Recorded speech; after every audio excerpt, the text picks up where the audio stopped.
There's a really interesting thing happening at Fox right now and in the Republican Party. Like, a lot of people are saying you're making too much about Marjorie Taylor Greene. I actually, don't think that you can make too much of Marjorie Taylor Greene. Anything right now that creates some cohesiveness amongst Democratic lawmakers is a good thing. It's going to end. It will provide material benefits for people. Ultimately, hopefully, the more the Republican Party is considered toxic, the better chance we're going to get a $15 minimum wage. It's just it's a fairly straight line. But what's happening over at Fox is fascinating because apparently their ratings are cratering. And they have cratered more or less since they called the election in Arizona. And they have been out crazied by Newsmax and OWN. And I should add, though, they fired the guy who called Arizona, even though he was right. Yes, they fired that guy. And they haven't, they can't figure out what to do. They don't, Murdoch is now 90 years old.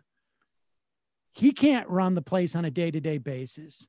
They don't have a Roger Ailes anymore. He's dead. And so they're sort of drifting and they can't figure out. So they're going back and forth between whether they should distance themselves from Marjorie Taylor Greene or not. And the best they come up with is Bill Hemmer, wait a second, let's go back to one of our go-tos, which is to find a woman of color and talk about them instead. This is clip number 3. Repercussions for anti-Semitic statements. But let's be clear, But Josh, what she's doing is of a whole different kettle of fish. One might be weird and kooky, Josh. The other is seen as racist. Yeah. They're talking about, Bill Hemmer is talking about Ilhan Omar being the racist one, but their panel, they're not sure who they're talking about, because the idea that Marjorie Greene Taylor is not racist is completely absurd. She's kooky. Her calls for assassination of Nancy Pelosi, kooky. Yeah, that's just kooky opinions. And the opinions of Ilhan Omar being anti-apartheid in Israel-Palestine, that's racism. That's the kind of topsy-turvy worldview here.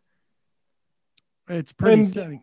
Far be it for me to, put myself forward as an expert in anti-Semitism, but the space laser was by the Rothschilds. So I think that's a racist belief too, Bill Hemmer. Yeah. But you're forgetting that she supports Israel. She supports Israel as long as they give up control over the space laser and the weather changing machine. Well, the Rothschilds can't hold control of the space laser, but if it's Netanyahu or, whoever's running, maybe. Well, Israel. Don't you guys get it in Armageddon when Marjorie Taylor Greene returns to the Promised Land and all of the Jews are wiped out? Obviously, Jesus will take control of the space laser. I think you'll find that it's 2/3 of the Jews go to hellfire. 1/3 of us actually get to sit on, I think it's the left or the right-hand side of God. And so I'll be right there on God's left. Dibs. I'll take that one. Here is Fox. Dana Perino asking Steve Scalise. And let's remember, Steve Scalise once walked into a room in Louisiana, I think it was, and pitching himself to run for Congress and said, I'm like David Duke without the baggage. And you can leave it up to yourself as to what that baggage is that David Duke had, supposedly, or what makes you like David Duke. Because the thing that makes David Duke, who was a former Grand Wizard of the KKK, the reason why I know his name and why maybe people who are a little bit older know his name, is because he was the Grand Wizard of KKK and ran for, I think, governor at one point. Yeah, David Duke's baggage, it's probably just that he's kind of a grumpy guy, right? That's the difference between the two. Messaging. His messaging was off. Yeah. Anyways, here is Steve Scalise being questioned about Dana Perino and remember, Dana Perino was the spokeswoman for the George W. Bush administration. So I would be surprised if does not have a relationship with the Cheneys. And here she is. How are you going to decide between Cheney or Green? Marjorie Taylor Greene, the freshman congresswoman from Georgia, under some fire for past comments. I'm going to be meeting with Minority Leader Kevin McCarthy later. And Liz Cheney is going to have to talk to some of her members on the Republican side who would like to see her removed from her leadership position because of supporting impeachment and voting for that. Based on your conversations, are more of your members supportive of Greene or Cheney? Well, first of all, I've rejected those statements by Marjorie. And, I think we're going to be talking tomorrow in conference. We're going to have an in-person meeting, in the Capitol, where we're going to be talking through a lot of these issues internally. Look, first of all, we're very united in our opposition to the devastating economic hits that President Biden has been doing in his first 2 weeks. The Paris Accord, we haven't even talked about, will crush American manufacturing and send it to China, where they emit 5 times more carbon to make things like steel that Pennsylvania will not be able to make if they get that. So we're going to be talking about all those things. Yeah. He doesn't want to answer the question. No, well, that's clear. And to me, though, it's so striking to me how the Republican Party is wrapping their arms around, at least in the House, right? Their member in Marjorie Taylor Greene, who is an absolute nutcase, and how quickly Nancy Pelosi, as leader of the Democrats, ran to censure Ilhan Omar for innocuous comments about the barbarity of the Israeli government and its treatment of the Palestinians. I mean, that is the two parties in a nutshell. And then the second part is just like, it's very interesting.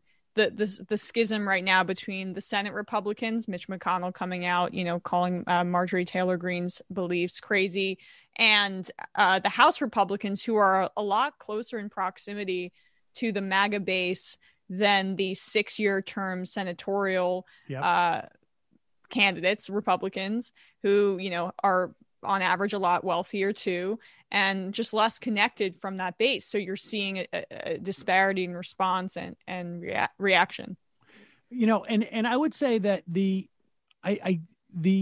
is the tin ear on some level. It's like, look, the Republicans have a real problem because they have to defend on some level Marjorie Taylor Greene, or at least they feel they do. Right.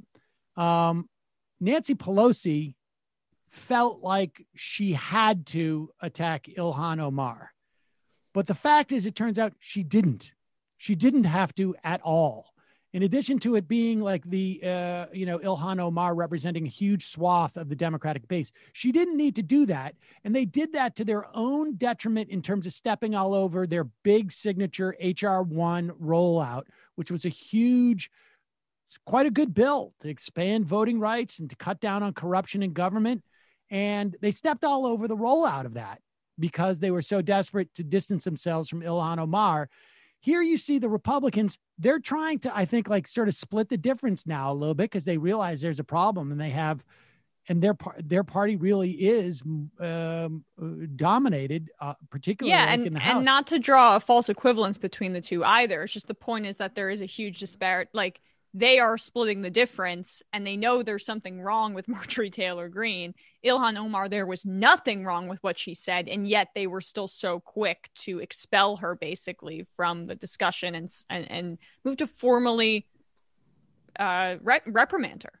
Yep. Of course. I mean, this speaks to the two different strategies that the Democrats and Republicans have had for years, right? Where the Democrats discipline their base and the Republicans get disciplined by their base. But these are not analogous situations because the Republicans are happy, at least perhaps until the Capitol insurrection, to let their, quote unquote, crazy base just carry them as far right as they possibly can and say, like, oh no, I guess we have to do all these things that we really wanted to do anyway in the first place. There's no conflict there. Whereas for the Democrats, there actually is a conflict because on the one hand, they have to at least pretend like they serve, labor and the working class. And on the other hand, they have to serve their giant donors. But it is really nice to see this split opening up in the GOP and to see these people struggle really hard to cleanse the party of this kind of QAnon, crazy, violent right-wing conspiracy shit while remaining very far right at the same time. And, without pissing off all of the Trump people who are perfectly willing to stay home and not vote for Republicans if they don't go along with people like our friend Marjorie. And the fascinating thing is, I mean, clearly Pelosi lost that fight in terms of Ilhan Omar, right? Because they did nothing to squelch. This is early. Remember that this is early 2019. This is where Ilhan Omar and Tlaib and AOC came in, and they're talking like Tlaib, she's going to lose in 2020. That was if you go back and look at the reporting at that time, that's what everybody was claiming coming from the Democrats. And they wanted to get rid of Ilhan Omar. They wanted to weaken her in her district, and they wanted to make sure that AOC did not get momentum. They lost that fight. And they were in many respects, I think it still, in some respects, haunts them that they attempted to do that, both in terms of what they stepped on HR 1. In this instance, with the Republicans, what's going to be interesting to see is what happens with their fight here, because we're going to know the outcome of this 16 months later, 12 months later. I mean, we saw what happened with what happened when they went after the squad. The squad comes back. Goodbye, Elliot Engel. And here's a couple of new members of the squad. And we're going to probably see that again in 2022. But here is Ilhan Omar releasing a statement on Republican efforts to whitewash Marjorie Taylor Greene's violent incitement. She says, let's be clear. This is a desperate smear rooted in racism, misogyny, and Islamophobia. Marjorie Taylor Greene has incited violence against her fellow members of Congress, repeatedly singling out prominent women of color. She actively encouraged the insurrection on Capitol that threatened my life and the life of every member of Congress and resulted in multiple deaths. She ran a campaign ad holding an assault rifle next to my face. She came to the Capitol demanding that me and Representative Tlaib swear in on the Christian Bible instead of the Quran. House Republican caucus, instead of holding her accountable, is now fanning the flames. Republicans will do anything to distract from the fact that they have not only allowed, but elevated members of their own caucus who encourage violence. It's time to stop whitewashing the actions of violent conspiracy theorists who pose a direct and immediate threat to their fellow members of Congress and our most fundamental democratic processes. I mean, look, I have to say that, and there was a story out yesterday that what the Democrats are trying to do for 2022 is to paint the Republican Party as the party of QAnon. I don't know if that's going to be successful long term, but for right now, this is in my estimation, a great strategy. And sorry, go on, Sam. Well, just basically because they're having to deal with this. And not only do they have to deal with this in the House, next week, there's going to be a trial in the Senate. And this is pretty directly related to what happened in that chamber 3 weeks ago. Part of it was that she was involved in encouraging these insurrections. We don't even know to what extent she was involved in helping them plan. But this is going to keep them from making a big deal about like whatever it would be that they would deploy to try and fight against a COVID relief bill. And that is very, very helpful. And this is smart politics for the Democrats. I mean, it's sort of theirs for the picking, but it's also good to see them do it. Yeah. No, I wanted to reference this before we got off Ilhan Omar versus Marjorie Taylor Greene, because in her statement, Ilhan Omar talked about how she had used her likeness basically in the past. Marjorie Taylor Greene is using images of Ilhan Omar yesterday. Keep it up, MAGA country. We've reached $95,000. Let's get to $100,000 to help me defeat my seat from the DC swamp. And then if you just like scroll down a little bit, Democrats are trying to expel me from Congress. And it's just an image of her. And Ilhan Omar responded on Twitter saying subtle. Like those are the images that she's using, as if Ilhan Omar solely has the ability to do this. It's but like Fox News is saying that Ilhan is the racist one. Here's another tweet by Jake Tapper, because Romney was quoted as saying, "Our big tent is not large enough to both accommodate conservatives and kooks." And Tapper says, the question is, how does one define kook?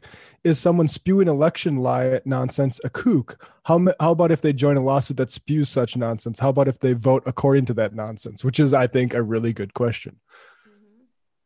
Yep. Also, like, just to jump one category, one topic back to Ilhan Omar, she's an institutionalist here.